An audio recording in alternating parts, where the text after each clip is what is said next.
आता आपल्याला सांगायचं काय की पुण्यभूमीत जन्माला आले. ही पुण्यभूमी औरंगाबाद ही फार मोठी पुण्यभूमी असं मला वाटतं. मोठमोठाले संत इथे झाले. केव्हापासून हजारो वर्षापासून इथे लोकांनी मेहनत केली आणि तुम्हाला एवढं पुण्यदान दिलेलं आहे. त्या पुण्याच्या दमावर आज आपण इथे बसलात, सदाचरण केलं, धर्मानी वागलात, पण अजून पूर्णत्वाला आला नाहीत. म्हणून आत्मानुभव घेतला. आत्मानुभव मिळाल्यानंतर जे आपल्यातले दोष आहेत ते भक्त आले पाहिजे, नाहीतर तुम्हाला प्रकाश मिळालेला नाही. आता परदेशी लोकांचं जे आहे ते त्यांचे दोष वेगळे आहेत आणि हिंदुस्थानी लोकांचे दोष वेगळे आहेत. आणि ते इतके ठळकपणे आता मला दिसतात की कधी कधी असं वाटतं स्पष्टपणे सांगितलेलं बरं. खरं म्हणजे हिंदुस्थानी लोकांना, भारतीय लोकांना माझं घर, माझी मुलगी, माझा नातू हे फार आहे. आणि त्या घराच्या उरफट्यात एवढे जास्त आहेत की त्याच्या बाहेर त्यांना निघता येत नाही. आम्ही इथून 4-5 मुलांना लग्न करून ऑस्ट्रेलियाला पाठवलं. त्यांना नोकऱ्या नव्हत्या, तिथे जाऊन त्यांना मोठ्याल्या नोकऱ्या मिळाल्या. लगेच त्यांनी आपलं घर स्थापन केलं, किंवा घराशिवाय हिंदुस्थानी मनुष्य राहू शकत नाही. आश्रमात सगळी व्यवस्था असताना सुद्धा आपलं वेगळं घर केलं. त्यांच्या बायका कंटाळल्या, कारण वेगळं घर करायचं म्हणजे सगळं काम स्वतः करावं लागतं. तिथे मोलकरणी नसतात, काही नसतात. त्यांना पाळण व्हायचं तरी स्वतः कामं करायची, गर्भारशी असल्या तरी स्वतः कामं करायची. नवऱ्यानी बाहेर गमजा मारायच्या, मोटरी फिरवायच्या, त्याच्यात टेलिव्हिजन घ्यायचा, मग सगळीकडे फिरायचं. आणि फिरून घरी आल्यावर बायकावर गमजा मारायच्या, स्वयंपाक नीट केला नाहीस, तू असं ठीक केलं नाहीस, ते केलं नाहीस. त्या बायका कंटाळल्या. हे का असले म्हणे नवरे, तिथे सगळं काम करता येत नाही, बाहेरची स्वच्छता करता येत नाही, फक्त माझं घर असलं पाहिजे व्यवस्थित आणि आपलं बाहेर फिरायचं. आणि ते सगळ्यांचंच आहे आपल्या इथे. आपल्या इथल्या सगळ्या पुरुषांना काही हात कशाला लावता येत नाही, कोणत्या हाताने काम करता येत नाही. सगळे पांढरट पेशी इथून तिथून. आमच्याकडे आम्ही एक माळी ठेवलेत, माळी आहेत बरं का ते. आणखी ऑस्ट्रियाहून तिथले युएनचे ते ऍग्रिकल्चरचे ऍडवायझर आहेत, ते इथे आले. ते आपल्या हातात फावडा घेऊन, कुदळ घेऊन मेहनत करतात. हे कमरेवर हात ठेवून बसलेत, पायात रबराचे बूट घालून. म्हटलं पायात रबराचे बूट कशाला घातले? म्हणे मला चिखलानी त्रास होतो. असं का? म्हटलं मग आता तुम्ही कुठेतरी जाऊन राजेसाहेब व्हा. हे आपल्यामध्ये फार जास्त आहे. आणि बायकांचा असा विषय झालाय, कारण त्यांना हे कळतं की पुरुषांना जर घर व्यवस्थित करून दिलं, चमचमीत जेवायला दिलं की आपल्या हातात असतात. पण ते आपले ते घरामध्ये खूप चमचमीत, आज हे करायचं, उद्या नवऱ्याला ते करायचं, मग जेवणाला हे द्यायचं, म्हणजे तुम्हाला हे आवडतं. मग आता त्यांना जर कारली आवडतात तर सगळ्यांनी भांडून कारली आणायची बाजारात, तर ते शिजवून द्यायचं, नवऱ्याची सगळी सेवा करायची, नवऱ्याच्या पाठीपाठी लागायचं. त्यांनी नवरे खराब होतात पहिली गोष्ट. आणि घर म्हणजे काहीतरी विशेष असं जे आपण केलेलं आहे त्याच्या पलीकडे काही आहे तिकडे लक्ष जात नाही. ते जे माझं माझं आहे ते इतकं संकुचित संकुचित संकुचित होता होता आपण त्याच्यात नष्ट होतात.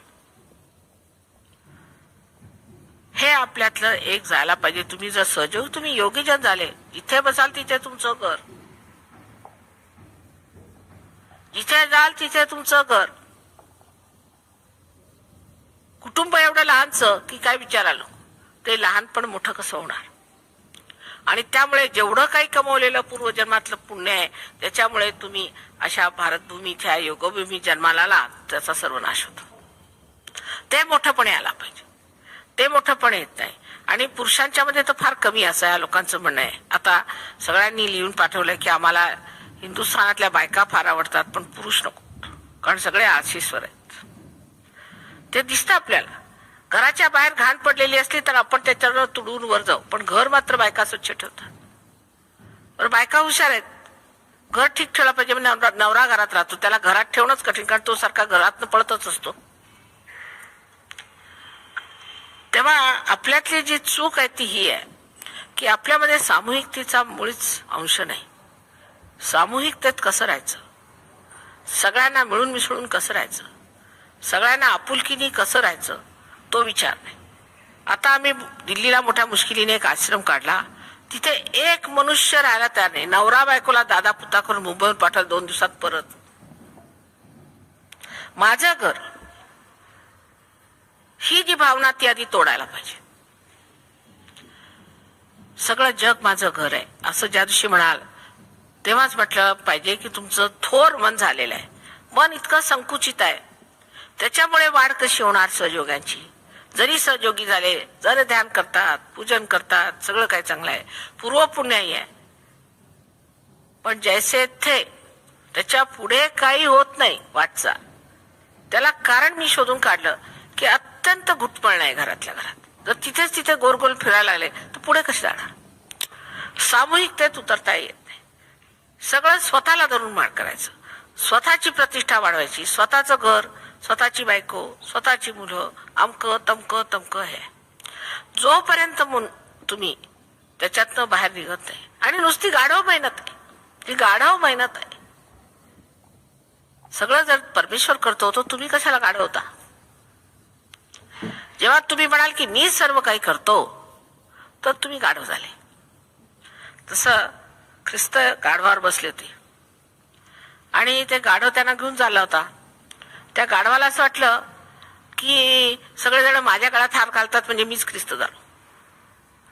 तर ख्रिस्ताला जरा त्रास देऊ लागले तर त्यांनी गाढव सोडला आणि दुसरीकडे निघून गेले. तर तिकडनं ज्याचं ते गाढव होतं तो परीट आला, त्याने 2-4 हाणले त्या गाढवाला. त्याच्या लक्षात आलं की बाबा मी गाढवच आहे. तर जो ख्रिस्त होता तो ख्रिस्त आहे, तसा जो योगीजन आहे तो योगीजन आहे, तो काही गाढव नाही आहे. नसती गाढव मेहनत आपल्या बायकोला खुश करायचं, ह्याला खुश करायचं, त्याला खुश करायला काहीही गरज नाही. सामूहिकतेत उतरलं पाहिजे आणि सामूहिकतेत उतरण्यासाठी पहिल्यांदा ह्या सर्व लहान लहान शूद्र गोष्टी सोडल्या पाहिजे. आणि शूद्र माणसाला सगळं शूद्र दिसतं, मोठं काही दिसत नाही. सगळं काही जे शूद्र आहे, जे चुकीचं आहे ते पहिल्यांदा धरतो. म्हणून आपलं मन आधी थोर केलं पाहिजे. पहिलं माझं घर हा शब्द घातला पाहिजे. माझा शब्द हा खोटा आहे, माझ्याला काही अर्थ आहे. ते जसं काल म्हटलं कबीराचं की एक ठगवा आला आणि मला लुटून घेऊन गेला. म्हणजे कोण? मृत्यू. ज्यावेळेला मृत्यू होतो त्या सुटतं, सगळे माझे बिजे सगळे सुटून जातात. पण हा मृत्यू आपल्याला झालेला आहे आता, कारण आपण आता सहयोगी झालो. जे आपण अंड रूपाने होते ते आता पक्षी रूपाने झालो. तेव्हा ते मागचं सगळं काही सुटलेलं आहे. आता आपण पंख पसरून भराऱ्या मारायच्या आहेत, ते सोडून अजूनही त्याच पंखात आपण फसलेलो आहोत. तेव्हा काय म्हणावं? त्या चिखलात आपण रुतून बसलेलो आहोत. तेव्हा ते बरोबर आहे. ह्यापुढे प्रत्येकाने आपलं मन थोर केलं पाहिजे, मोठंपण आणलं पाहिजे. आणि ते मोठंपण आणण्याचं काय एक हे की सगळ्यांमध्ये रममाण झालं पाहिजे. इतकी मंडळी इथे येतात, तुम्ही त्यांच्याशी बोलत नाहीत, भेटत नाहीत, कुणाशी ओळख पाळख करत नाही, ते बरोबर नाही. ही मंडळी आली, तुम्ही कोण काय त्यांच्या सेवेला असता हे कबूल, पण त्यांच्याशी ओळख झाली पाहिजे, मैत्री झाली पाहिजे. कारण हे तुमचे भाऊ आहेत आणि तुम्हाला कोणी भाऊ नाहीत, कोणी बहिणी नाहीत. हे तुमचे नातलं, हे तुमचे सगळे सोयरे होती असं म्हटलेलं आहे. ज्ञानेश्वरांनी स्पष्ट म्हटलंय, हे तुमचे सगळे सोयरे, हे तुमचे सगळे सोयरे आहेत. बाकी जे काही आहेत ते तुमचे सगळे सोयरे नाहीत, कारण त्यांची आणि तुमची बरोबरीच नाही. ते बोलतात एक, करतात एक. आम्ही आमच्या घराण्यातच सांगू शकतो की असं आहे की काही लोक आहेत ते आहेत, नाहीत ते मला नाहीत, ते पारखे आहेत. तेव्हा जे लोक सहयोगात नाहीत ते आपले नातलग नाहीत असं धरून चालू आहे. त्यात तुम्हाला आश्चर्य वाटेल, पुष्कळशा गोष्टी सुटून जाते. म्हणजे आता मराठा आहे तर मराठा आणि मराठीशी लग्न करायचं, मग त्या बायकोला झोडपलं तरी चालेल, तो सहयोगी नसला तरी चालेल, त्यांनी कसे वागवलं चालेल, पण मराठी आणि मराठीशी केलं पाहिजे. कशाला? मग जर त्या मुलीला उद्या त्रास झाला, तुमचे मराठे उभे राहणार आहेत का? पण सहयोगी मात्र उभे राहतात. सहयोगाने सहयोगाशीच लग्न केलं पाहिजे. आणि मग त्याचे त्रास सुरू झाले की माताजी आम्ही असं लग्न केलं त्यामुळे असे त्रास झाले. हा जो जाती द्वेष आहे आणि हे जे आपल्या आपल्या धर्माबद्दल जो द्वेष आहे किंवा जो परजातीबद्दल किंवा परदेशांबद्दल सुद्धा द्वेष आहे, तो लग्न करूनच जाईल. दुसरं मला काही इलाज दिसत. म्हणजे डोळ्याने बघून कळतं. आता परवाच एका मराठ्याच्या मुलीचं लग्न आम्ही ऑस्ट्रेलियाला केलं. त्याच्या घरातल्या लोकांनी नुसतं आकाट तांडव मांडलं होतं आणि म्हणे की आम्ही जाऊन पोलिसात देऊ. म्हटलं जा, काय करायचं ते करा. ती आता तरुण झालेली आहे, तिला सर्व अधिकार आहे. एवढंच त्यांनी केलं, पण त्यांचे काय चाललं नाही. आता ती मुलगी इतकी शहाणी आहे आणि तिचं इतकं सुंदर लग्न झालं, नवऱ्याला फार मोठा पगार वगैरे ते दिसतं त्यांना. तर आता सगळे निघाले ऑस्ट्रेलियाला जायला, काठोडी बांधून. लग्नाच्या वेळेला मूर्खपणा केला. तसंच आम्ही ब्राह्मणाला देऊ, ब्राह्मणाने उद्या काढली घरात तर मग काय करणार तुम्ही? मग माझ्याकडेच माताजी तुम्ही आता काहीतरी करावं आमच्या जावयावरती. काय करणार तुम्ही? असा शोधून जावई ब्राह्मण शोधला, मग आता त्याच्या गळ्यातच बसा, मी त्याला कशाला काय करणार? ह्याप्रमाणे अनेक मोठमोठ्या गोष्टी आपण या आंधळेपणाने घालवत आहोत. आणि हे अनेक प्रश्न आपल्या समोर एवढ्यासाठीच उभे राहिले आहेत कारण आपण आपलं हृदय मोठं केलं नाही. आपण योगी जन आहे. आतून आपण संन्यस्त झालो, बाहेरून जरी नाही संन्यास घेतला, आपण संन्यस्त झालो. आणि आपण संन्यस्त झालोय त्या गर्वामध्ये तुम्ही राहिलं पाहिजे आणि त्याचाच आनंद मानून घेतला पाहिजे. नाही तर तुमची प्रगती होणारच नाही, कधीच प्रगती होणार नाही. काय जरी तुम्ही केलं तरी तुमची प्रगती होणार नाही जोपर्यंत तुम्ही आपलं मन थोर करणार नाही. आणि ह्या अशा चुकीच्या समजुती आपल्यामध्ये पुष्कळ आहेत, त्या गेल्या पाहिजेत. त्या गेल्याशिवाय आपण खरोखर योगी जनात असं कोणी म्हणून घेणार नाही. तेव्हा कोणीही अशा भलत्या सलत्या आपल्यामध्ये ज्या गोष्टी आहेत त्या ठेवल्या नाही पाहिजे. तुम्हाला आश्चर्य वाटेल की मी जे सांगते त्याच्या आधी इथे ह्या महाराष्ट्रात जेवढे मोठमोठाले संत साधू झाले, फार मोठमोठाले संत साधू झाले, त्या संत साधूंनी हे सांगितलं की जात पात हे धर्मांधता किती वाईट आहे. आणि वाटेल तो दगड घ्यायचा, त्याच्यावरती शेंदूर फासायचा, त्याच्यावर दुसरं सरस्वती असं म्हणतात की थुंकत असत, असं एखाद्या दिसला जाऊन थुंकायचं त्याच्यात. ह्याच्यावरती त्यांनी इतक्यांदा शस्त्र उघारलं, पण एकटेच होते बिचारे. आणि इतकी त्यांची केली. ज्ञानेश्वरांनी सुद्धा किती छळ सहन केला, कारण ते संन्याशाचे पुत्र असे म्हणून त्यांना त्रास दिला. अहो तसे कुणाचेही पुत्र असले तरी ह्या सर्व ब्राह्मणांपेक्षा उच्च होते ते. अशा प्रकारे आपल्या देशामध्ये अनेक गोष्टी झाल्या आहेत. तेव्हा त्या इतिहासापासून आपण शिकलं पाहिजे. आणि आता आपण योगीजन झालो तेव्हा आपणच अशा स्थिती वागलं पाहिजे की आपल्या मूलभूत तत्वावर आपण उभे आहोत. आपण आपलं मिळवलेलं आहे. तेव्हा आता आम्ही हे काहीही नाही, आम्ही फक्त योगीजन आहोत आणि योगाला हे सगळं काही शोभत नाही. अशा रीतीने ह्या सर्व तुमच्या ज्या काही आजपर्यंतच्या समजुती आहेत किंवा आजपर्यंतची जी धारणा आहे ती सोडून तुम्ही परमेश्वराला आपल्या हृदयात स्थान दिलं पाहिजे. ह्या सर्व गोष्टी सोडून त्याचा हट्ट नाही धरला पाहिजे. सोडून पूर्णपणे चोखामेळा सुद्धा संत होते आणि तसेच आपले रामदास स्वामी सुद्धा संत होते. पण रामदास स्वामींचे शिष्य आणि चोखामेळांचे शिष्य यांच्यात अत्यंत भांडणं झाली. म्हणजे आश्चर्याची गोष्ट आहे.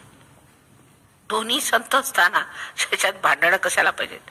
पण असणारच, कारण दृष्टी नाही ना, तेव्हा तेवढ्या पुरतं दिसतं. आणि म्हणून सगळ्यांना माझं असं सांगणं आहे की आता ह्या जाती पाती आणि मूर्खपणा तर निघालच पाहिजे.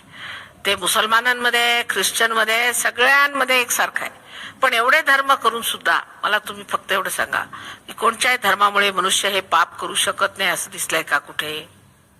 सगळ्या पापाला तयार. कोणी म्हटला, तो मुसलमान असे ना का, हिंदू असे ना का, ख्रिश्चन असे ना का, कोणत्याही पापाला मी करणार नाही असा मी पाहिला नाही. पण योगी जन करू शकत नाही पाप. जर केलं तर हातातनं व्हायब्रेशन जाणार. संत लोकांनी कधी पाप केली नाहीत, त्यांना सांगावं लागलं नाही, आपोआपच ते असे झाले. तसेच आपण सर्वांनी व्हावं आणि नेहमीच हे अढळपत आहे ते मिळवावं. असा हा मुक्तीद्वाराचा सहयोग आहे. त्यात तुम्ही आलात तेव्हा स्वतःला फार विशेष समजलं पाहिजे, स्वतःचा फार आदर केला पाहिजे आणि त्या आदरामध्ये तुम्ही आपली वाढ करून घेतली पाहिजे. खरोखर म्हणजे सहयोगामध्ये कोणताही त्याग करावा लागत नाही. म्हणजे तुम्ही जर बुद्धीचा त्याग केला त्याला मी काही करू शकत नाही, पण ह्याच्यात काही त्यागमूर्ती वगैरे लोक नको आहेत.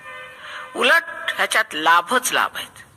प्रत्येकाला लाभ होतो, पण ह्याला एक भुरळ आहे, त्या भुरळीत पडलं नाही पाहिजे. अनेक लाभ होतात. लक्ष्मीचा लाभ होईल तुम्हाला, प्रकृतीचा लाभ होईल, तरतरेचे लाभ होतील, पण ती एक भुरळ आहे. त्याच्या पलीकडे आत्मा आहे, तो मिळवला पाहिजे आणि त्यात रममाण झालं पाहिजे. हे मी आज स्पष्टपणाने आपल्याला सांगते आहे. आणि सगळ्यांनी सर्व ह्या धर्माच्या आणि धर्मांधतेच्या ज्या गोष्टी आहेत त्या सोडल्या पाहिजे. तसंच नास्तिकांनी सुद्धा जरासं डोकं उघडून बघितलं पाहिजे की परमेश्वर आहे किंवा नाही. उगीच परमेश्वर नाही असं ठासून सांगायला त्यांना काय अधिकार नाही. ते कोण होतात असे म्हणणारे. आणि जर ते असं म्हणतात तर त्यांचं अगदी चुकीचं आहे, कारण त्यांनी अजून पाहिलंच नाही की परमेश्वर आहे किंवा नाही. तेव्हा विशुद्ध स्वरूप असायला पाहिजे. स्वतःचं स्वरूप अगदी निर्मळ करून घ्यायचं आणि त्या विशुद्ध स्वरूपामध्ये परमेश्वराला आपण आकलन केलं पाहिजे. त्याशिवाय ते आकलन होणार नाही, ते तादात मिळणार नाही आणि काहीही लाभ होणार नाही. उगीच जशा आपण पंढरीच्या वाऱ्या करतो तशा इथे वाऱ्या करू नयेत. काहीतरी मिळवावं अशी सर्वांना विनंती आहे, माझी अत्यंत कळकळीची विनंती आहे. आणि मी हेच बघते की महाराष्ट्रात इतकी मेहनत करून सुद्धा सहयोग का रुजत नाही. कारण फक्त माझी पूजा करून काही होणार नाही. काय उपयोगाचं आहे? तुम्ही सगळ्या देवळात करतच असता माझी पूजा, आणि इथे नुसती पूजा करून काय उपयोगाचं नाही. आज निश्चय आणि निर्धार करायला पाहिजे की आम्ही ही सगळी थोतांडवे बाजूला सारून माताजींची पूजा करू. स्वतःला स्वच्छ करून आम्ही माताजींची आज पूजा करतोय, तेव्हा तरी काय फायदा होईल. नाहीतर मलाच त्रास होतो या सर्व पूजेचा. हा अधिकार फार मोठा आहे आणि तो आम्ही जरी तुम्हाला दिला तरी त्याची लायकी तुम्ही मिळवायला पाहिजे. आणि सगळ्यांना माझा अनंत आशीर्वाद आहे, अनंत आशीर्वाद आहे. कृपा करून आपल्याकडे लक्ष द्या, आपलं महत्त्व जाणा, आपलं मोठंपण जाणा. आज कोणत्या कार्याला तुम्ही लागलेत, हे विश्वाचं एवढं मोठं क्रांतीचं कार्य आम्ही काढलेलं आहे, त्यात तुम्ही उभे आहात. आणि त्यासाठी तुम्हाला सज्ज असायला पाहिजे, स्वतःची मजबूती पाहिजे, तयारी पाहिजे. आज पहिला दिवस आहे म्हणून मी विशेष निक्षून सांगते की कृपा करून व्यवस्था जी करायची आहे ती तुम्ही करत आहात, पण ते आम्ही करत नाही, माताजी करत आहेत अशा विचारांनी केली. आणि त्यानंतर आम्ही जे करत आहोत त्याच्यामध्ये फक्त परमेश्वरी कार्य होऊ देत अशी मनामध्ये जर तुम्ही इच्छा ठेवली तर सर्व काही व्यवस्थित होऊन जाईल. असो, सगळ्यांना माझा अनंत आशा. May god bless you all.